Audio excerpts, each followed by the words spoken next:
Maria. Vamos dar prosseguimento a uma conversa que nós tivemos sobre a tourada. Eu lembro que na primeira conversa a gente falou de alguns elementos mais técnicos, né, da tourada ou tauromaquia, como dizem os espanhóis. E a gente agora vai partir para uma questão mais simbólica. E aí a gente, professor Marcelo e Emílio, fizeram aqui uma proposta de alguns pontos para a gente debater. E a gente, já para antecipar, os pontos que a gente vai tocar é tourada e o barroco. É o ponto 2. A gente também vai falar das figuras que a gente deixou de mencionar, né, na primeira conversa. Vamos falar também da hispanidade, do Jerez, que é esse vinho aqui maravilhoso que a gente está degustando, as corridas, né, e por fim, estamos no Recife. E como a gente está aqui, a gente vai falar do poeta João Cabral do Melo Neto, que tinha um amor muito grande pela Espanha, por Sevilha. Foi diplomata lá na Espanha e amava a tourada, né? Então, Marcelo, vamos começar então por essa relação, né? Eu acho que não é muito comum a gente ver as pessoas relacionando tourada com barroco. O que é que tem a ver, então? A gente tem um barroco aqui em Pernambuco, né? Tem um barroco das igrejas e tal, que a gente vê muito. E o que é que tem a ver, então, a tourada e o barroco? Pois é, esse tema é bem interessante. É lógico que essa aula aqui é mais um bate-papo, então não vai dar para sistematizar todos os elementos do barroco e todos os elementos da tourada e fazer um paralelo mais acadêmico, mais científico. Mas a nível assim, de bate-papo, o paralelo em barroco e da tourada realmente é um liame bem nítido, né? bem próximo. Então, começando por alguns pontos. Já começa com a arena, né? Com a Plaça de Touros. Normalmente, muitas praças de touros são no estilo barroco. E a própria estrutura dela já remete isso nos locais, né? Porque na arena nós sempre temos o sol e a sombra. Ora, o barroco faz o jogo entre luz e sombra. Então já fica o paralelo imediato. A própria estrutura da Plaça de Touros sendo redonda também já remete às curvas do barroco, né? A hierarquização que se tem com o rei, quando é uma tourada real, ou quando tem algum nobre lá, e toda aquela estrutura, aquela formalidade, aquela riqueza de formalidade que tem, já remete bem à riqueza do barroco. E também dentro das praças de touro nós temos capelas, né? Inclusive tem capelas que remetem ao estilo barroco. Então esse é um ponto interessante da Plaça de Touros e barroco. Outro ponto, o traje do toureiro, o traje de luzes, né? Traje de luzes, que é um traje de luz, também remete a isso, porque ele é todo bordado, todo desenhado, todo rico, né? Todo exagerado entre aspas. Depois eu vou comentar que não é exagero, é hipérbole. Então toda essa estrutura do traje já remete ao barroco. E depois nós temos o traje do toureiro e o traje do touro. Obviamente o touro não está lá trajado, mas a própria pele do touro já é o traje dele. Qual que é o traje do touro? É um traje bruto, não raras vezes é um touro negro. Então, e de novo nós temos um contraste entre a luz do toureiro e o elemento da sombra ou do escuro do touro. Então nós de novo temos um contraste do barroco. O barroco, frisando, insistindo, o barroco vive de contrastes, caracterizado por contraste, pela riqueza, pelas curvas, pela hipérbole, pelo ambiente triunfalista, também pelo nível do sacrifício. Então, e também esse vetor, triunfo e sacrifício, daqui a pouco nós vamos abordar. Então, já no traje e no touro, nós também já vemos uma outra coisa barroca. E depois, nos movimentos do toureiro. Os movimentos do toureiro são sempre curvos, emitindo, lógico, as curvas do barroco, né? E tem um momento em algumas corridas, né, não em todas, que o toureiro fica exatamente parado.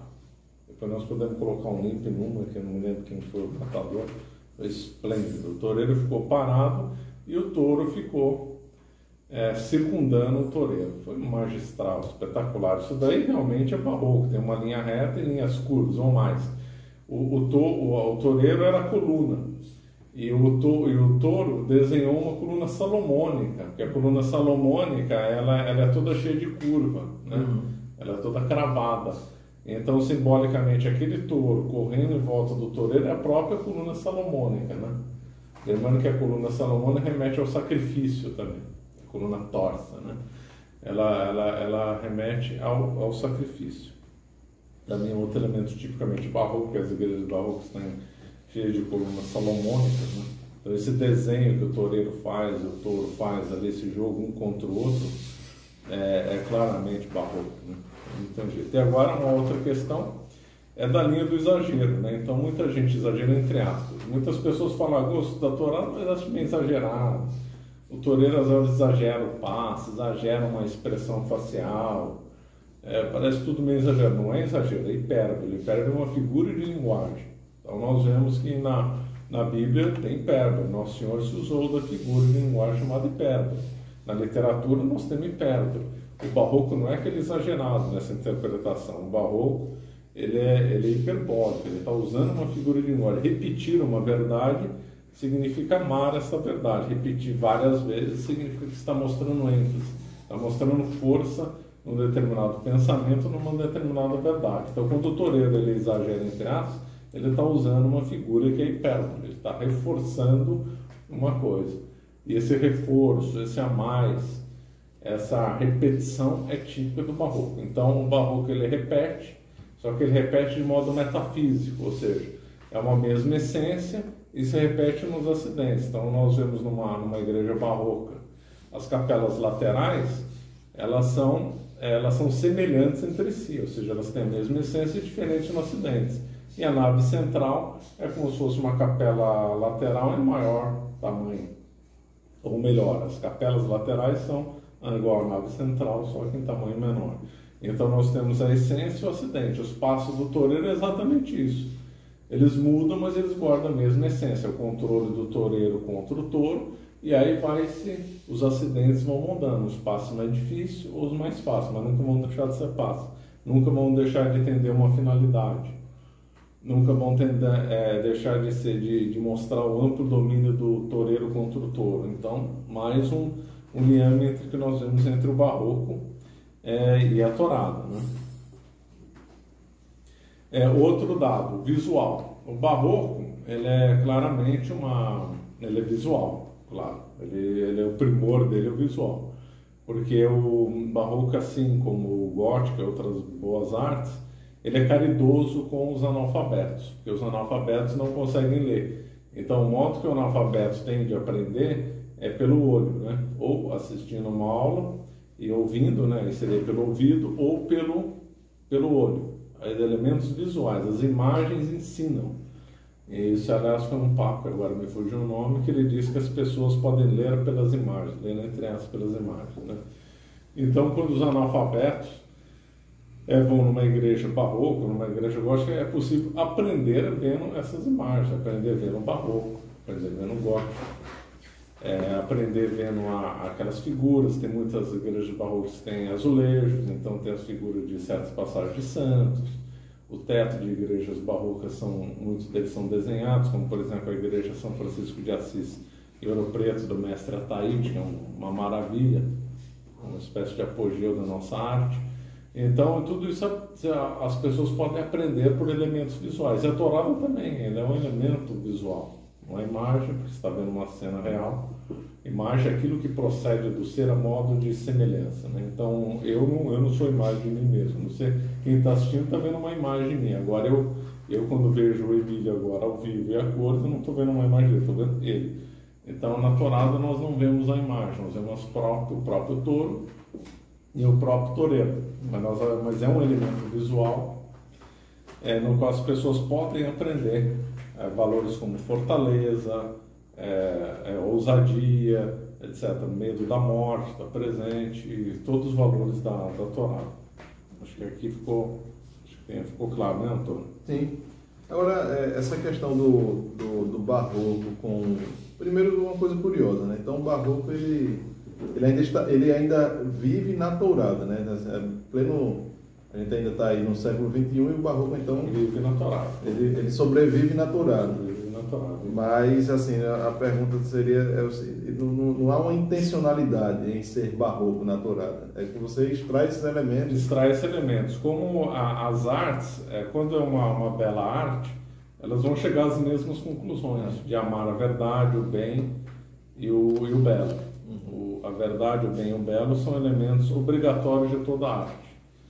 Então, se toda arte veio o verdadeiro, o bem e o belo, elas vão ter que convergir nisso.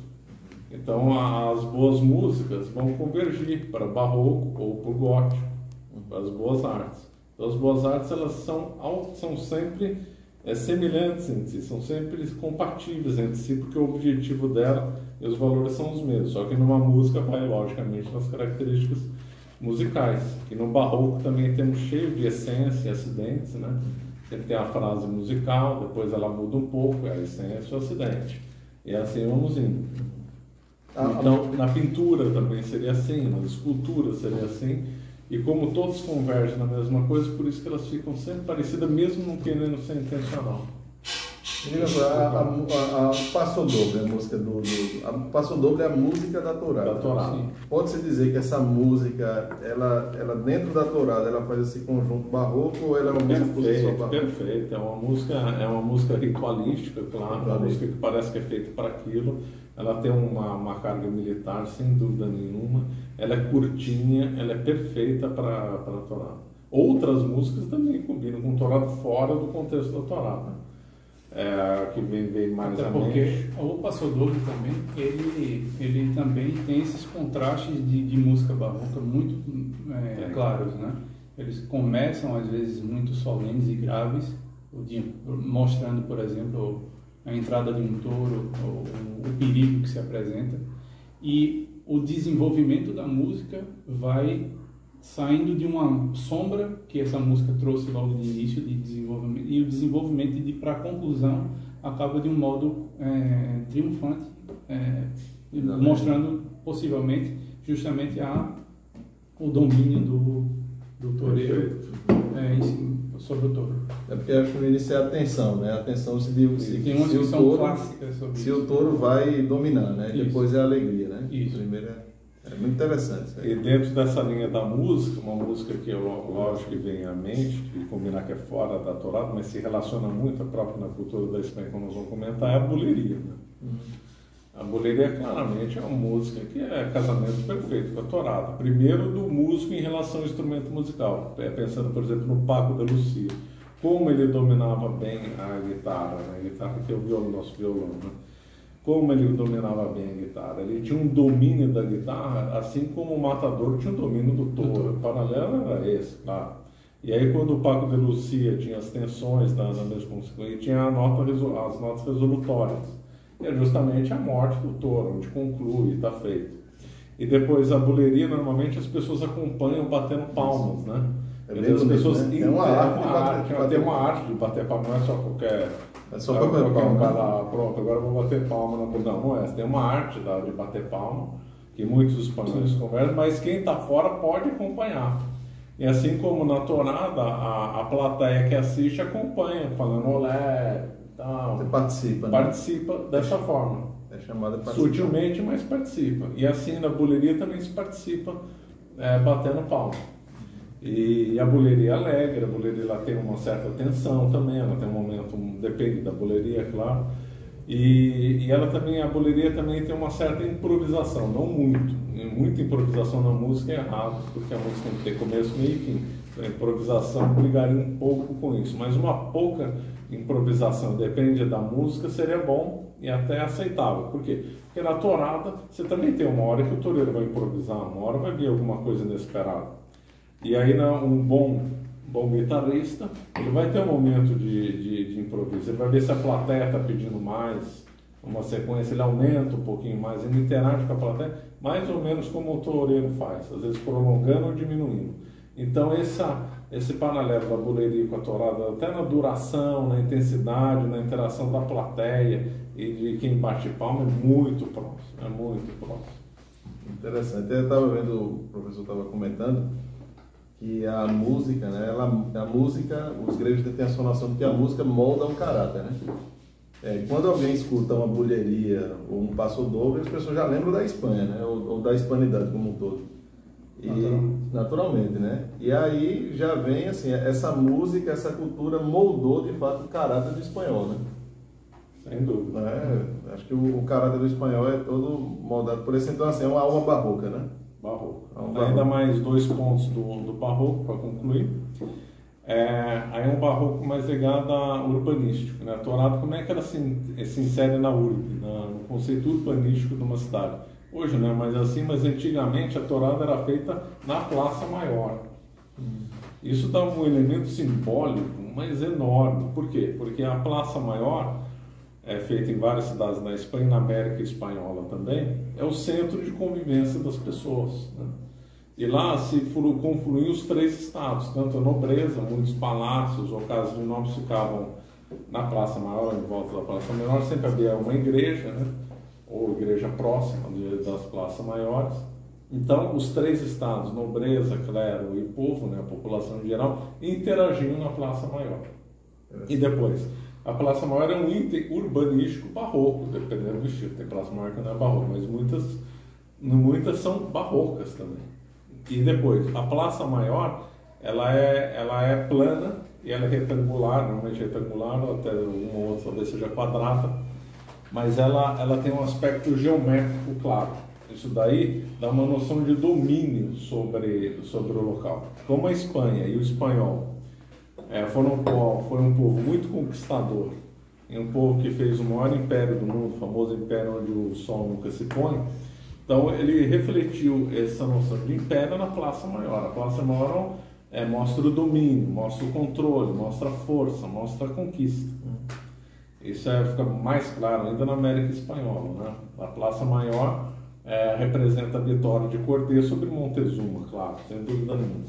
Então esse liame da Espanha com a Praça Maior é mais profundo do que parece. O pessoal acha que é um item arquitetônico, não é verdade, porque ela reflete muito a alma da Espanha. O que era representado nessa Praça Maior lá nos 600, 700? Era justamente, no 1600, 1700, era justamente a Torada. Porque justamente a alma da Espanha está na Torada junto no elemento urbanístico número 1 da Espanha, que é a Praça Maior.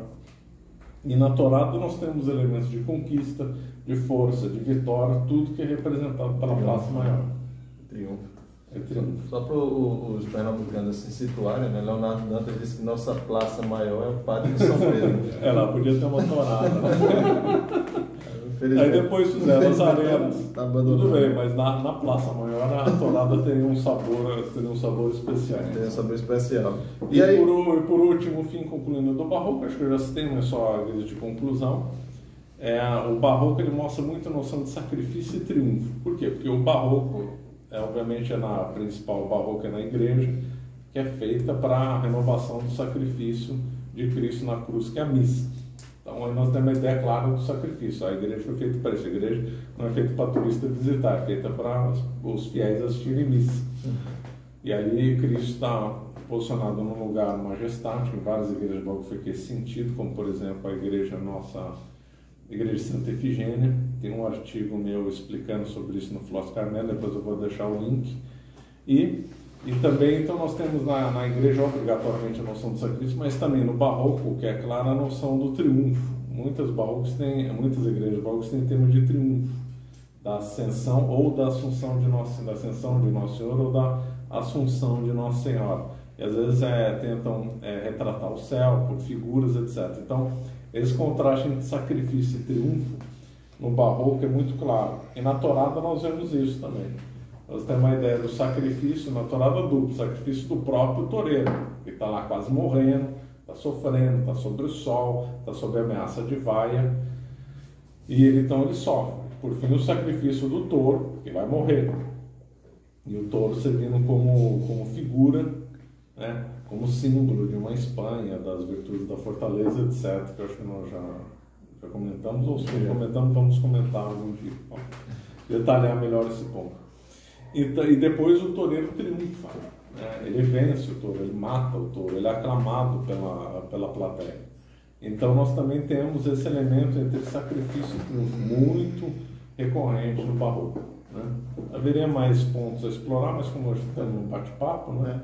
Vamos ficar por aqui. Bem interessante. E aí, falando de caráter, falando dessa característica, né, de coragem, de triunfo, de conquista da Espanha, eu acho nada melhor da gente agora tocar nas figuras, né?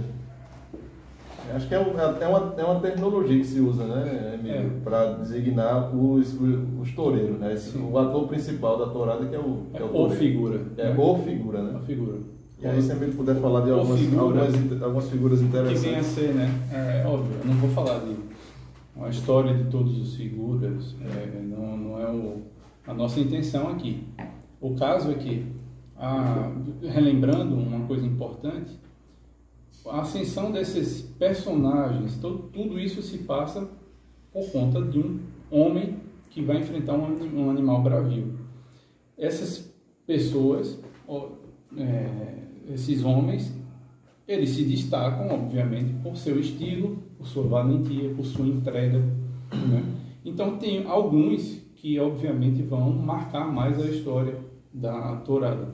Esses homens que expõem a vida, né?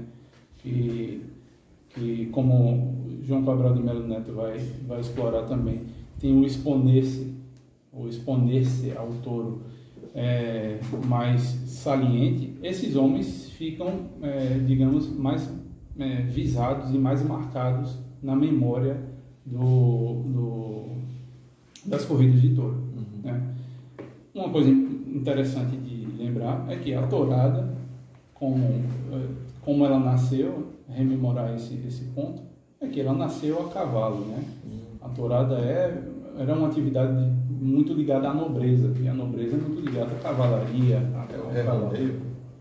Era assim, com a queda da nobreza, isso gerou uma decadência desse toureio a cavalo e começou-se o toureio a pé, né? E o toureio a pé, tudo bem que o começo do toureio a pé foi por conta de uma queda da nobreza, da forma que se dava as touradas, né? Mas esse toureio a pé veio muito digamos, deixar mais saliente algumas figuras que começaram esse estilo de torear. Houve uma idade do ouro, por assim dizer, que no final do 18, início do 19, começou-se a se ter algumas figuras que foram mais marcantes, mas especificamente no século XX é que teve uma decadência também da tourada, no século XIX, mas no século XX mesmo é que voltou com força. E voltou com figuras como Juan Belmonte, né? Como El Galito, né? El Galito, que era um jovem, um menino de 20 anos, valente até dizer baixo, que tinha um estilo muito próprio e muito aficionado da tourada, por exemplo. Então ele ficou muito marcado por conta do empenho dele em fazer reviver a tauromaquia. Inclusive ele é um dos responsáveis pela edificação da maestrança, né? Então foi ele da Plaça de Touros e Maestrança, que é um clássico da tourada, né? Ele tinha um jeito próprio de torear, por exemplo. Era, como eu disse, muito jovem, mas um dos passos que ele fazia de capote o nome dele virou o nome do passe, né? Então ele é sem dúvida, destaque, né? Tem destaque, né? Sem dúvida um ícone, mas ninguém dessas grandes figuras, as que mais marcam e sempre vão marcar mais, são aqueles toureiros que morrem, né? Como a gente tinha lembrado na primeira parte. É um esporte que se morre de verdade, né? É um esporte que se morre de verdade. E como a gente tinha lembrado na primeira parte, é uma tal arte que um passo à frente e morre o homem, um passo atrás morre a arte, né? Como eu digo. Porque se você dá um passo além do que é devido, o touro lhe pega e ali acabou. Torcida, né? torcida. E se ele for, digamos, não for tão corajoso para se expor para o perigo de torear, acabou a arte. Então tem que ter uma justa medida. E essa justa medida, às vezes, é muito potencializada por grandes figuras. Mas ninguém nunca marca mais do que aqueles que chegam ao termo de acabar a vida ali. Puxando um pouquinho a sardinha para o nosso lado, né? Não tem como não falar de Manolete. Manolete foi um toureiro exemplar, porque tinha um estilo também muito próprio de torear. O que Marcelo falou, por exemplo, do toureiro como coluna e fazendo passes circulares, ele chegou, acho que no máximo disso, né? Ele tinha um jeito de dar um passe de muleta, em que ele fincava o pé na areia e prometia para o instrutor dele: eu não vou sair daqui, eu vou passar vários minutos aqui. Então o touro investia, ele dava um passe, virava e dava outro, virava e dava outro. Isso era um estilo que ficou próprio de Manolete. E ele marcou muito por conta do estilo, né? Ele também, inclusive, ele era uma pessoa incrivelmente elegante. Então ele marcou também época, porque ele era bastante elegante, se vestia elegantemente, mas para ser uma figura, ele não basta... João Cabral no Melo disse que a figura dele causava impressão. E causava mesmo. Acho que você vai explorar um pouco disso. Uma coisa interessante é que na morte dele, e é por isso que ele vai ficar tão famoso, né? Ele tinha feito uma primeira lida do touro e não tinha sido tão bem sucedido. E ele estava fazendo, se não me engano, um mano a mano. Mano a mano é quando são dois toureiros que vão lidar todos os touros da lida, né? Então são 3 para cada. E o adversário dele tinha conseguido 2 orelhas já de prêmio, né? Então estava muito na frente. E a primeira ele não conseguiu. Ele foi para o segundo. Quando foi, acho que no terceiro, que era o touro lá, o Miura, o Isleiro, né, se eu não me engano, que foi o touro que matou ele. Ele, para essa questão de exponência, ele foi matar o touro vagarosamente. Ele não fez uma estocada rápida e saiu. Ele, para dar o máximo ali, para até suplantar o adversário, o toureiro adversário, ele foi matar o touro vagarosamente, dando uma estocada lenta e muito próximo do touro, mas aí foi fatal para ele, porque o touro conseguiu. Pegou na femoral, né? Pegou na femoral e, por conta de alguns outros motivos de demora de transferência, ele não sobreviveu. Mas é um toureiro que, de máxima valentia, de um estilo muito próprio. Década de 40 dele. Década de 40. De um estilo muito próprio que marcou gerações. Que, digamos, até influenciou muitos toureiros depois dele. Você acha que ele foi o maior toureiro de todos os tempos? Olha, eu sou tentado a dizer que sim. É o Califa de Córdoba, né? Califa de Córdoba. O último Califa de Córdoba. Eu sou tentado a dizer que sim, porque por conta dos estilos e até uma forma de torear com o capote, não, a muleta, tem um estilo chamado manoletinas, justamente, que é uma forma que ele fazia um drible que o touro ficava perdido e ele saía elegantemente. Essas são as manoletinas. Então, é um toureiro, sem dúvida, exemplar. Como a gente está falando dele, a gente vai poder, né, passar alguns. Eu vou separar para poder passar a edição. Mas assim, esses figuras, assim, além da coragem, tinha a questão também eles eram pessoas de fé, tinha a questão de religiosidade. Geralmente, né, a gente tem que separar, né, tem todo esse ambiente que é a cultura da tauromaquia está muito embebida da igreja. Então, e aí eu acho que muito da beleza dela e da sublimidade dela vem daí. Então, por exemplo, às vezes, falando de toureiros modernos, de grandes figuras modernas, a vida pessoal dele às vezes não é tão boa. Dos mais modernos. Dos mais modernos, por exemplo, que é o que eu conheço bem. O próprio Manolete também não era uma pessoa de uma vida exemplar de virtudes, né? Não era um exemplar de virtudes, mas eram pessoas dadas por conta do próprio ritual em si da Torá. Eles são sempre obrigados, impelidos a fazer todo aquele ritual daquele jeito, né? Por mais que eles de repente não sejam grandes homens de grandes virtudes, né? Mas com certeza a religiosidade permeia, né? Permeia a vida do toureiro.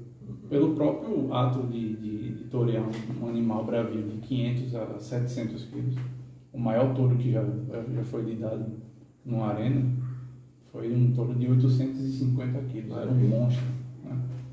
Tem uma foto dele, se posso botar, mas até o ato bravio de se enfrentar uma fera dessa, de alguma forma o pensamento da morte, a morte está muito próxima, sempre muito próxima. Ora, os homens que pensam na morte, de alguma forma, aprendem muito e tem um jeito de se comportar, né? Um jeito de agir. Então, esses homens, essas grandes figuras, eles, ou no mais das vezes, eles são homens de fé. São homens de fé, sem dúvida. Mas, passando assim pelo um grande símbolo que foi Manolete, a gente pode falar também por exemplo, de figuras modernas, né? Por exemplo, Julián Lopes. Esse rapaz, quando ele teve a primeira comunhão, foi num domingo, ele já era aprendiz de toureiro, muito novinho. Na primeira comunhão dele, ele já estava lidando novilhos, né? Novilhada, né? Novilhada. E depois da primeira comunhão, ele foi comprar de touro, matar um touro. Então, um dia bem marcante na vida de um jovem, né, que está fazendo a primeira comunhão. Imagina o pai dele, a alegria do pai. Então, é uma festa grande na Espanha. Primeira comunhão com novilhado. Mas isso é mais comum do que a gente imagina. Olha só. Até porque as grandes festas... mulherinha entra tudo, né?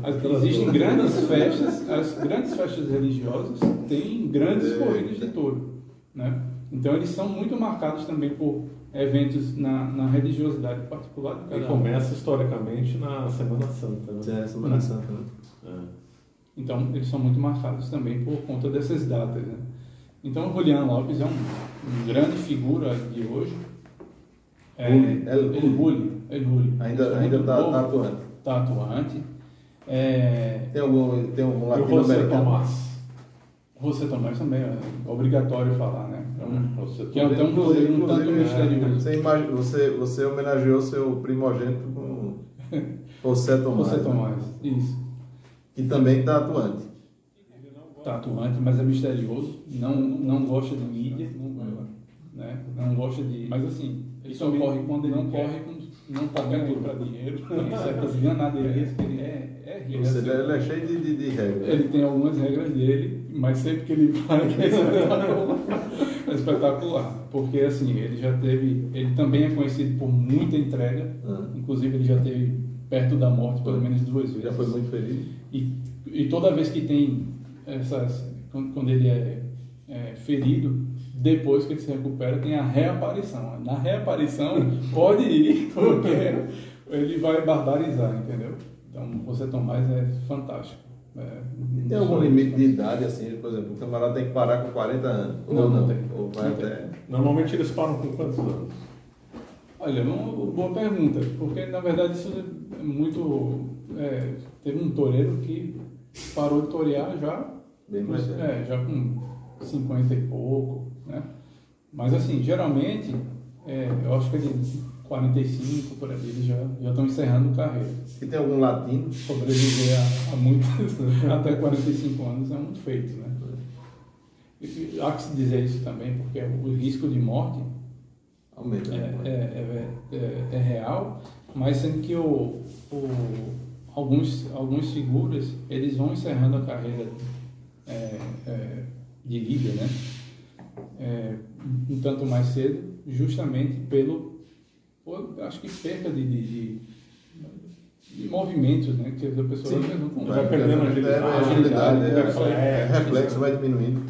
Não é, mas agora tem uns que ainda assim param, já são fora, como aconteceu recentemente no evento, que já eram senhores de idade e eles eram touros, matadores mesmo, já tinham se aposentado há muitos anos, mas numa certa corrida eles vão lá e matam o touro ainda. E essas figuras, né, esse que chama figura, né? O toureiro, o nome correto é matador, né? Matador, ele é o matador. Novilheiro, quando ele pega touros jovens, né? Até 4 anos. De 4 anos, um touro de 4 anos para frente, já um touro adulto. E só quem pode lidar é o matador. O novilheiro, ele recebe a alternativa, né? Que sempre de um matador, que vai ser um padrinho dele. É como se não precisa ser uma figura. Mas, por exemplo, tem que ser um matador. Eu estava falando do Erhule. O Erhule ele é padrinho e foi inspiração com um toureiro que já é muito superior a ele hoje. Por exemplo, que é o Rocarez. Esse daí, ele é peruano. Esse daí já passou o Erhule em estilo, em bravura, há muito. E é tem exponência. Mas são os grandes figuras, todos querem ser figuras. Né? Os toureiros que... muitos toureiros, nem todo matador é figura.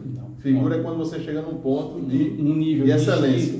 Um nível de estilo, de entrega, de exponência. Né? Você virou figura. Grande, que as pessoas querem ver coisas bonitas, Antônio. Não tem jeito. Como o Marcelo disse, ali é realmente é um teatro. Né? Um teatro. Tem uma coisa cênica, né? Cênica. Que ele pode levar vaia, não é brincadeira. Se ele performar mal, ele vai ser vaiado. E o toureiro ele tem 2 medos, da morte e da vaia. Né?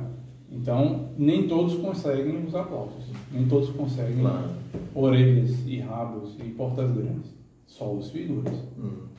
Então, eu falei de algumas figuras, óbvio, tem outros tantos, né? Temos aí o Sebastião Castelli, que se aposentou, que é francês, francês, mas é jovem, tem um grande estilo, mas se aposentou agora. Né? Tem aquele que canta, né? Como é que ele... Que é o Henrique Ponce. Esse daí é um grande maestro.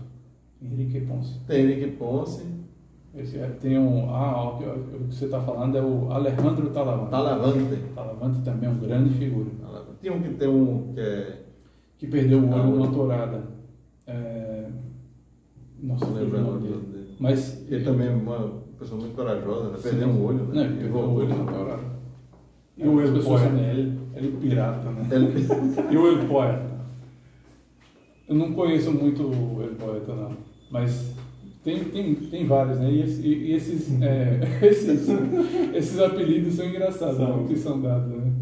Gareto, né? Pirata. Mas são as figuras que realmente influenciam. Fazem escola, né?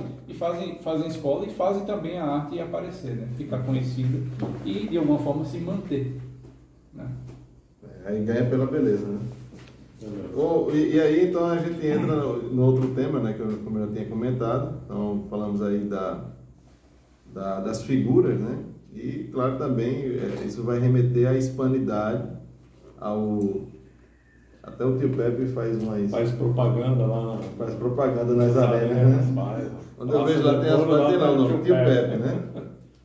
Difícil não ter simpatia por esse vídeo. Que é o Palomino, né?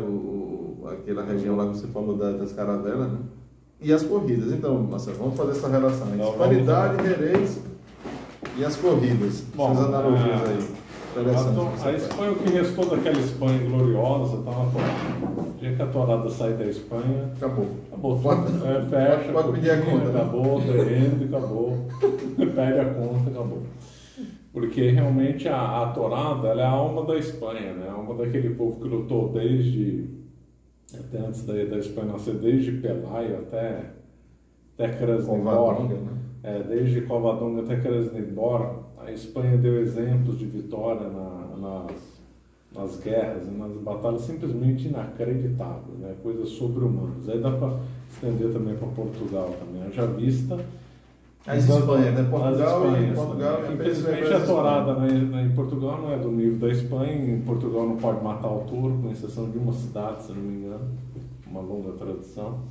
E por que não se mata mais o touro em Portugal? Por causa do romantismo no século XIX. Tinha que ser. Isso aí, como o Males vem para bem, surgiu os forcados, né? Também é uma coisa esplêndida, mas isso nós vamos comentar depois. Hoje é a hispanidade. Então aquele povo, só para dar um exemplo, Cortés, né? Cortés chegou no México com 500 e poucos homens e conquistou o Império de Montezuma, que tinha 8 milhões de habitantes. Quer dizer, ele foi lá com 500 homens e depois correu com aqueles assassinos, né? Criminosos que matavam o império que mais matou gente em toda a história da humanidade, que pelo menos que tem notícia, onde mais teve sacrifício humano na história foi o Império Azteca. O Império Azteca era organizado, tinha exército, tinha gente lutando, e o Cortés com 500 homens, lógico que ele fez aliança com os índios, mas é espetacular, uma das conquistas mais espetaculares da história foi de Cortés. E outras grandes batalhadores no mar, na terra, Blas de Lezo, um colosso, depois nós vamos colocar o link dele, os últimos de Filipinas, El Gran Capitán, que era de Córdoba, a região do Montinha Moriles, né, um vinho esplêndido, região de Grande Torado também. Então a Espanha sempre deu o exemplo de grandes lutas. O Krasnodar, que eu estou sendo por causa da Divisão Azul, não estou elogiando a Divisão Azul, porque eu estou do lado do Rio, mas eles tiveram uma existência lá inacreditável, eram de 6 a 7 mil espanhóis contra o exército do soviético de 30 a 40 mil, num frio de menos 10, menos 20, abaixo de zero, no cerco em Leningrado. Então, uma coisa inacreditável as vitórias deles, né? E sobrevivendo no México, né? Das reações do México, os cristeiros, a Guerra Civil Espanhola, é uma coisa, o Alcácer de Toledo, que tem muito evento para a gente comentar, as espadas do fim do mundo, que 50 espanhóis, né, venceram 1000 samurais. É inacreditável. São coisas que a gente fala, tudo isso é mentira, não. Tudo isso tem relatos, tem gente comentando. Não é Hollywood, não é Hollywood. Não é Hollywood, não. Então, essa alma de vitória que tem da Espanha ficou na tourada, lógico. Isso é claro, um homem enfrenta o touro. Condensou na tourada. Condensou na tourada como simbolismo, como síntese, e agora, infelizmente, como sombra do que foi a Espanha. Porque a Espanha chegou a ter esses grandes homens e com a tourada. Hoje só tem a tourada. Então, claro, a Espanha é isso. Agora, para não se estender muito tempo, vamos concentrar numa região, Andaluzia. Por que a Andaluzia tem muita alma da Espanha, tem muita alma da tourada? E também dos galeões, que foi uma pergunta que tinha sido feita. Por quê? Porque na Andaluzia, além de ter lá Maestrança, né, e ter Ronda, né, que são dois lugares históricos da tourada, lá quando teve a carreira que levava os barcos, né, da Espanha para a América e de volta, se passava pela Andaluzia, porque o principal porto era Sevilha. Sevilha é um porto fluvial. Como os galeões não eram tão grandes, então eles traziam todos os bens e o comércio via Sevilha. Sevilha foi o maior porto do mundo. Os galeões não eram tão grandes, subiam o rio Guadalquivir e faziam a ida e a volta lá por meio de Sevilha. E Sevilha fica na Andaluzia. E aí tem uma cidadezinha que é na foz do rio Guadalquivir, chamado Sanlúcar de Barrameda. Sanlúcar de Barrameda é um dos vértices que faz o Jerez, esse vinho aqui. E em Sanlúcar de Barrameda, muitos navegadores faziam uma parada em Sanlúcar de Barrameda para colocar vinho nos galeões. Não era exatamente esse vinho, era outro tipo de vinho pior que esse. Provavelmente um vinho mais doce, esse aqui é um vinho bem seco. Provavelmente não, era um vinho doce. Esse aqui é seco, esse aqui é superior, porque esse aqui foi produto de uma longa história. Tá bom, não vou entrar em detalhe agora do Jerez. Então, aí saí de Sanlúcar de Barrameda e de lá ir embora. Então, essa cidadezinha de Sanlúcar de Barrameda, nós podemos sintetizar essa hispanidade, que tem um vinho, o Jerez, tem a tourada, tem o galeão e ainda tem cavalo, né? O cavalo andaluz é um dos melhores cavalos do mundo, junto com o lusitano, em certas características eles são os melhores do mundo. tem a maior representação pictórica mais antiga de uma pessoa montada está na Península Ibérica. Tem menção dos cavalos da Península Ibérica na Ilíada, acho que na Eneida também, tanto gregos como romanos se utilizavam cavalos da Península Ibérica. Então, o tradução de muito cavalo antiga, né? na Península Ibérica, montado onde se tem notícia na Península Ibérica, na frente de qualquer outro lugar do mundo. Então, isso já dá uma lógica que a raça do cavalo mudou demais, porque quando teve depois a invasão dos árabes, trouxe sangue do cavalo árabe, que aliás é um cavalo muito bom, um cavalo de alta resistência, o cavalo tem mais resistência no mundo árabe.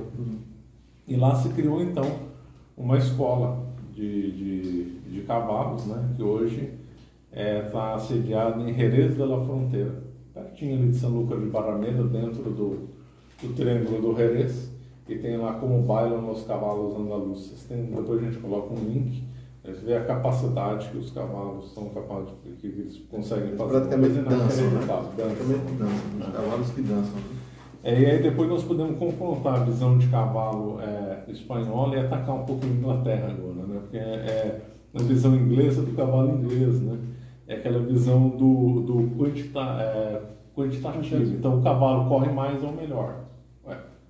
Esse é o oposto da visão andaluza de cavalo. Não é o cavalo correu melhor, é o cavalo que vai ser capaz de fazer determinados passos, determinadas manobras. Ou seja, é um cavalo que vai melhor responder ao cavaleiro.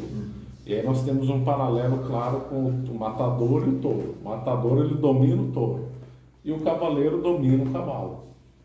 Então esse paralelo de cavalo e tourada é claro. O cavalo naturalmente é um animal covarde, treinado ele fica valente. Por isso que ele é colocado na arena e enfrenta o touro. É muito interessante isso. Tem até um caso num reroneio que o cavaleiro caiu do cavalo e o cavalo mordeu o touro. É impressionante, foi para cima do touro. Então bem treinado. E historicamente os cavalos enfrentavam elefantes, por exemplo, Afonso de Albuquerque venceu com cavalos elefantes na conquista de Málaga, imagina só, em 1506, coisa inacreditável. Então a história de cavalo, o cavalo o cavalo e o touro, eles têm um paralelo. Já o touro é corajoso, o touro é corajoso de gênero. Nasceu corajoso, morre corajoso, ele morre de pé, ele não morre deitado, ele morre de pé, é impressionante. Está deitado, é que ele está morto, vai morrer ali instantaneamente.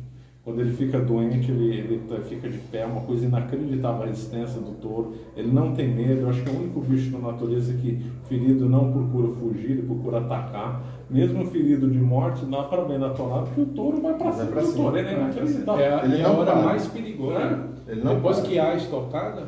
E depois, porque a arena é fechada. Não é. Se a arena fosse aberta, ele atacava o toureiro do mesmo jeito. Porque é um dos raros bichos na natureza que não foge, não tem medo de nada. É uma coisa muito bonita. E o cavalo treinado, ele lembra o touro, ele é valente, ele enfrenta qualquer coisa.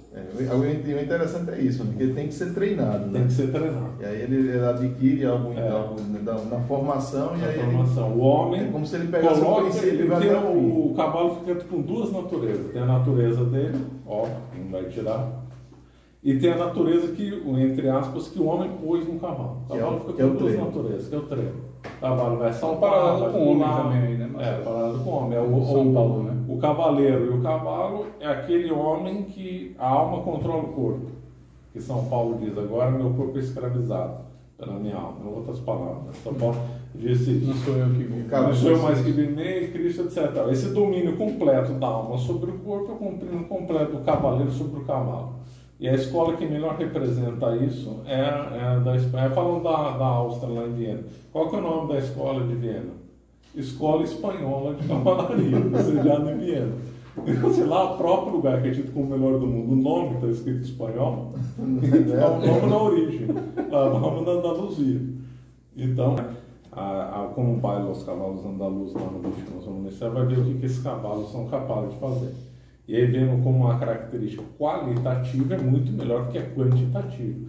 O cavalo inglês é um cavalo normalmente indócil, é um cavalo que você não consegue controlar ele é um cavalo muito estúpido, ele é um cavalo maldoso, ele só serve para correr. enquanto que o cavalo andaluz você tem o domínio completo dele. A nossa escola aqui, digamos assim, de cavalo se aproxima mais do... A nossa veio por causa do lusitano, né? Veio, mas aí o Brasil criou a raça que me vem à mente que eu conheço, é o manga larga, que é uma raça criada no Brasil, porque o touro, o cavalo andaluz ele é duro de passo, né? E o manga larga é que o Brasil desenvolveu um passo mais suave, né? Era um cavalo mais macio que o andaluz, né? E que o lusitano. O andaluz e o lusitano são irmãos. Um português, dono de uma codelaria, codelaria é o nome do criador de cavalo em Portugal. Numa codelaria diz que andar num lusitano, né, é como um rei num dia de triunfo. Né? Tal elegância, porte, majestade do cavalo. Tá bom. Para não alongar muito do cavalo, então ali nessa regiãozinha, dessa região da Andaluzia, principalmente nesse triângulo do Jerez, nós temos então a beleza do cavalo, a beleza da tourada, dos galeões, no que os galeões, né, os barcos, se relacionam com a tourada. Também, a conquista, o medo da morte, o sacrifício. Imagina só um galeão saindo de Sevilha ou de São Lucas de Barrameda, cruzar o Atlântico inteiro, e se pega uma calmaria, ou começa a passar fome e sede. E se pega uma tempestade, e se é cercado por piratas, e se pega fogo, e se tem mutim, né? Pode morrer, pode morrer. Então, o medo da morte na travessia do Atlântico é proporcional ao medo do matador na arena enfrentando o touro, claro. E aquele galeão vai enfrentar Procela, vai enfrentar Procela tempestade no mar, vai enfrentar calmaria, vai enfrentar pirata, vai enfrentar tudo, assim como o touro vai enfrentar o toureiro, o matador vai enfrentar o touro. É totalmente proporcional o galeão no mar e o matador na tourada, claro. E quando o galeão chegou lá, o serviço do galeão terminou, mas esses homens valorosos vão cumprir o serviço em terra, né? O Cortês enfrentou o mar e depois enfrentou o império lá, né? Então tudo tem essa noção de conquista, de sacrifício, de morte, né? Que acompanha muito a tourada. Então tourada, galeão, o cavalo são todos a mesma lógica: controle, ideia de sacrifício, ideia de conquista, etc. E tal. Essa questão de conquista, né, de sacrifício, lembra o texto do professor Orlando, Vocação do Brasil, né, que ele faz aquele paralelo quase poético, que ele diz que a terra se abriu e nasceu a Espanha. O mar se abriu e nasceu Portugal. O céu se abriu. O céu se abriu e nasceu Portugal. O mar se abriu e nasceu o Brasil. Essa noção aí metafísica, parece metafisicamente que tem que acontecer, né? Sim. E o mar, a terra e o céu, né? Verdade. Esse livro do professor é muito bonito. Depois a gente coloca o link, Vocação do Brasil. E só para dar a dificuldade do galeão, tinha a dificuldade do cheiro também, né? Porque o navio ele saía com um cheiro agradável da madeira, se fosse navio novo. Dali uma semana já ficava cheirando muito mal, né? Mas muito mal. A madeira em contato com a água salgada começava a apodrecer lentamente a madeira, depois misturando com gosto de comida e outras coisas, e uma higiene que nunca é 100%, então aquilo lá ficava um cheiro tremendo, horrível. Não é aquela coisa de Fernando Pessoa, não sabe como é que o rei que plantava caravelas para mensagem. É do Dom Diniz, né? Dom Diniz plantou madeira. Plantou madeira, exatamente. E foi verdade. Ele plantou, e perto de Fátima, curioso, em Leiria, ele montou uma floresta. E essa floresta foi derrubada para fazer as caravelas em Naus e Galeno. Impressionante, Naus Aveiro, perfeito. Que é histórico e é isso mesmo.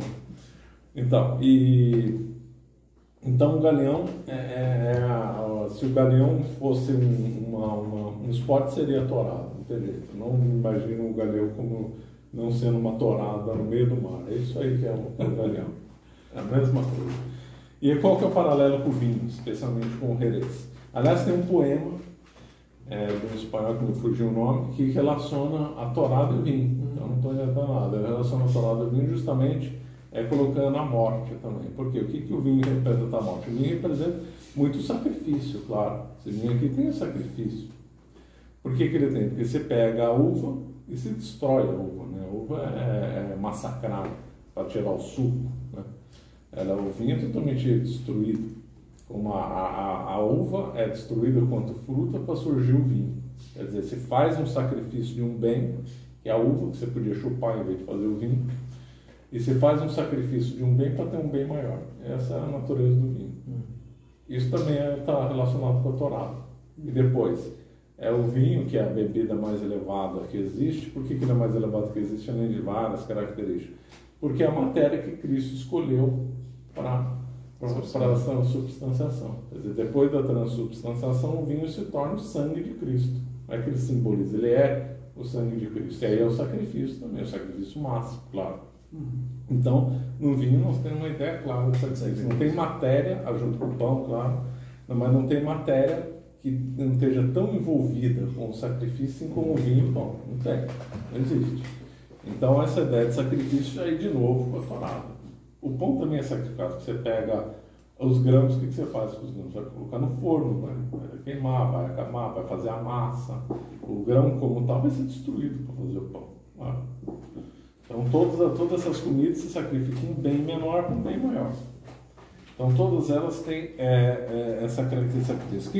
Então, mas aí seria para todo vinho. O que o Jerez tem de especial?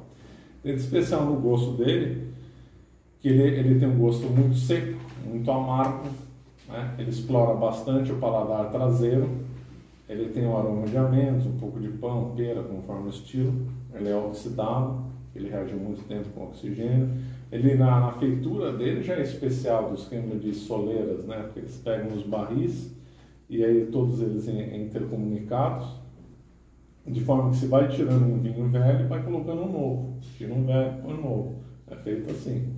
Então o vinho fica com a mesma característica. O Jerez ele não muda de característica de ano para ano, ou se muda muito sutilmente, diferente de outros vinhos que vão mudar radicalmente. O Jerez vai explorar uma característica boa e outros vinhos vão explorar outras características que você poderia fazer com a formação do Jerez. Esse aqui é um Jerez fino, né? Tem outros tipos, oloroso, amonteado, manzanilla. Manzanilla é feito em São Lucas de Baraneiro, só lá. Ele fica com uma nota levemente salgada. E aí mais outro contato com os galeões, né, que entram na água no mar salgado. É o único vinho que, um dos raros vinhos, né, também tem alguns franceses, né, rosés, que essa não é uma característica negativa, que tem um pouco de lembrar uma nota salgada no vinho. Então, uma das raras exceções é justamente o manzanilla. E nós podemos notar uma nota salgada que vai fazer a ponte com o mar e com o galeão, etc. Mais uma ponte entre, já que eles tomaram o vinho no galeão, tem toda essa ideia de sacrifício que eu já falei, a ideia das soleiras, né, que mantém a mesma unidade. E dentro da soleira o Jerez produz a flor, né, as leveduras estão uma linha branca, chamada de flor do Jerez, que é bem interessante, é bem bonito. O processo de fazer o Jerez é esplêndido. E do solo, esqueci de falar o solo, que é a albariça, né, que é um solo branco, que a Andaluzia no verão faz mais de 40 graus, né? E aí, como é que a videira aguenta, né? Ficar os 40 graus, aguenta por causa da albariça. Chega a 40 graus. Mais, né? Imagina. 45 graus. Né? Tem placa de alerta, tem lugares que vai fazer alerta de temperatura no verão. Então, e a albariça, ela retém umidade durante a canícula, né? A canícula é o auge do verão na canícula. Canícula. Pega todo a bacia do Mediterrâneo ferve no verão. Esse extremo do verão é chamado de canícula. E aí, então, durante o auge do verão, a albariça, ela retém umidade, né? E a videira não morre. Esse solo que tem lá, nesse triângulo de São Lucas de Baraneira, Jerez de la Frontera e Puerto de Santa Maria, é o único no mundo, não tem nenhum outro lugar que tem esse solo no mundo. Assim como a Espanha é única, né? Não tem outro país que tem história igual a Espanha, também não tem outro solo igual a albariça. Não que a Espanha seja o país mais perfeito do mundo, mas a Espanha teve características esplêndidas e notáveis. Lógico que a Espanha se corrompeu, mesmo no período das grandes conquistas também tinha gente que não valia nada, tinha vício, tinha defeito, nada é perfeito no mundo. Só ressaltei um ponto, né, desse ponto do heroísmo e tal, nessa que é a Espanha única. Pedro, se a gente puder assim, resumir, falar de maneira, tanto se der, né, para falar de maneira um tanto direta, a gente está falando dessa questão do vinho. Eu acho que você tem um artigo dizendo que o tio Pepe do Jerez é a Espanha engarrafado. Engarrafado, exatamente. Porque o vinho ele traz essas características. Traz características de persistência ao longo do tempo, que é uma característica que foi da Espanha, de ser exclusividade, que é o solo, que é o albariça, que esse tipo de vinho não dá para repetir no mundo inteiro, é um vinho único, não adianta tentar fazer isso no Brasil, na França, em Portugal, nos Estados Unidos, na Austrália, nunca vai sair igual, só vai lá, não dá para copiar, não tem como copiar, não tem como fazer igual, não dá, é um vinho único. Então essa característica marcante de muita personalidade no vinho, que vem desde um terroir único, do modo de fazer único, de uma uva que é a Palomino, que se adaptou muito bem naquele clima, isso é único. Então, como a Espanha tem essa história que é diferente, então casa perfeitamente com esse vinho, porque não tem nada, se pensa em Jerez, tem que pensar em Espanha, porque o Jerez não tem nada parecido com ele. Então, nesse sentido, já faz uma outra ponte. E outra agora é no sentido de paladar, porque esse aqui não é um vinho fácil de tomar, é um vinho bem seco, é um vinho que pega bem lá no fundo da língua, pega bem o amargor, ele tem alguma nota de amêndoa, posso lembrar um pouco o pão, por causa da coisa ser fermentada, um pouco de pera, que é uma corrente nos vinhos, e ele é o único vinho do mundo que combina com azeitona. Então essa é uma outra característica ímpar do Jerez. É o único vinho que combina com azeitona. Se a gente pensar naquela tríade, né? Tríade clássica da alimentação, pão, azeite e vinho, o que vai melhor para adunar vai ser esse aqui. Esse aqui é o único que combina com azeitona. Né? Então hoje nós já temos uma ideia que também uma outra ponte com a torrada e com a Espanha. É o único vinho que enfrenta a azeitona. A azeitona mata qualquer vinho. Tinto, branco, de outra forma, rosé, vinho que for, qualquer tipo. Não combina nada com a azeitona. A azeitona vai acabar com o vinho. O único, não é que combinou mais ou menos, sabor não, a combinação esplêndida de azeitona e Jerez, é esplêndido. Então o único vinho que enfrenta a azeitona é o Jerez. O Jerez é o matador, a azeitona é o touro. Enfrenta, acabou, é o único que enfrenta. São os extremos, né? São os extremos. Podíamos alongar, mas hoje eu propósito de uma conversa, eu vou encerrar aqui a minha fase com o bar de tapas, né? Claro, falando em Andaluzia, falando em Torrado, tem que ter o bar de tapas. O bar de tapas, como o próprio nome diz, são bares típicos tem na Espanha inteira, mas o mais típico é na Andaluzia. Já foi, Marcelo? Já. Bares de tapas, na qual as tapas são pequenas, né? É um sacrifício enorme, aí o sacrifício na história de novo. É uma tortura no bar desse, né? O nosso cameraman aí também gosta de bar de tapas. Então, no bar de tapas são vestidos como comida pequenas porções, por exemplo, o Ramon Serrano, queijo manchego, azeitonas, obviamente, bochecha de porco, que é excelente. Como é que chama bochecha de porco mesmo? Então, esqueci o nome. A rabada de touro, que é uma delícia. Muito bom. Então essas comidas ruins, né? Além da chatice visual, da massa, da massa que tipo de bebida que vai lá? O Jerez, claro. O Jerez é o rei do bar de tapas. É o rei do bar de tapas. Só vai escolher o tipo, um louroso, um monteado, uma maçaria. Ou um fino. Esse aqui é um fino, né? O Jerez fino. Tem vários tipos de Jerez. Então, bar de tapas. Ele faz, e o bar de tapas é muito espanhol, porque é muito alegre, se come sentado, se come de pé, se come andando, uma festa no bar de tapas, extremamente alegre. E qual que é a decoração no bar de tapas, de via de regra na Andaluzia? De tourada, né? É tudo de fotos, imagem de tourada, às vezes tem touro empalhado, cabeça de touro empalhado, cartazes antigos, e os garçons, não... O garçom não é camareiro, os camareiros, donos, eles também, eles entendem de tourada, eles sabem conversar de tourada, eles gostam de conversar de tourada. Eles têm os toureiros preferidos, eles têm as corridas preferidas. Aí você fala daquela história. Corrida, aí um puxa a sardinha pro toureiro preferido dele, outro não gosta do estilo, outro gosta do outro, eles gostam da tourada. Então, o bar de tapas é aquela reunião gastronômica que se encontra a alma da Espanha também, pelo vinho, pela comida e na tourada, nas conversas e nas fotos e em tudo, né? É uma coisa. Você falou que eu tive num bar de tapas, lógico, adoro, já fui em vários.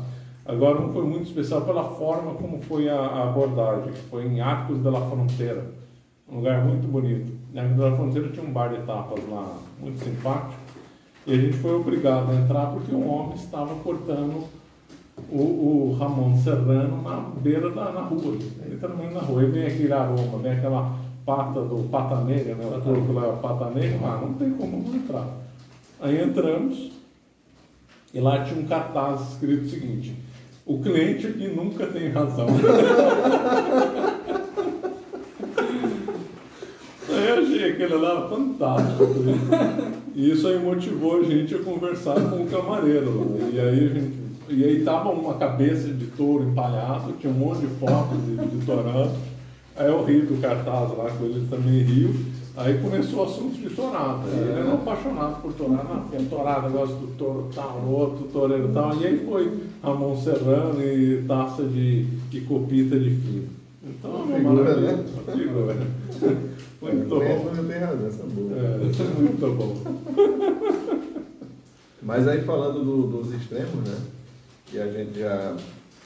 Acredito que a gente já está passando aqui para a finalização, né, do vídeo, da conversa. Vamos lembrar um pouco de João Cabral, né? A gente está aqui estamos na cidade de João Cabral do Melo Neto. João Cabral, poeta pernambucano, né? Que, assim como nós, né? Acho que ele viveu isso de maneira muito mais intensa. Marcelo pôde vivenciar isso também, estando lá, né?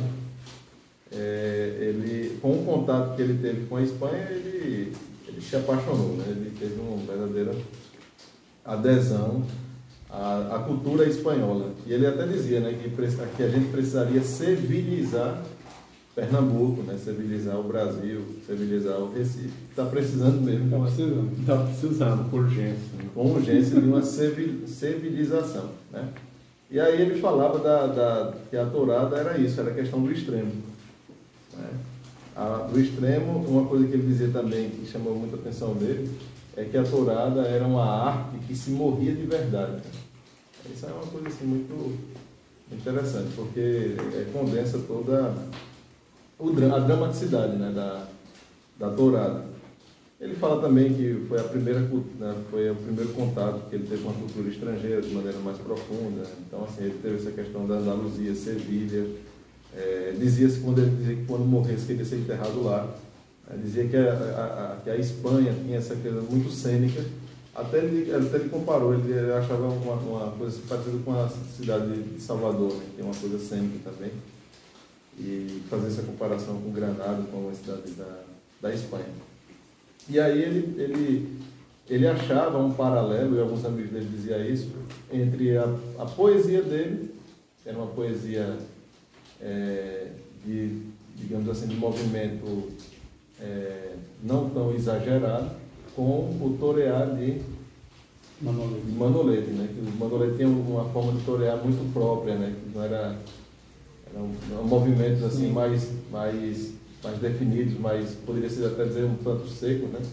E no entanto, paradoxalmente, tem uma certa elegância, né? Uma elegância com uma forma contida também. Contida, Assim como a poesia de João Cabral do Melo Neto é uma poesia contida, os movimentos do... Porque a gente fala sem perfumar a flor. Sem perfumar a flor, João Cabral do Melo Neto fala, né?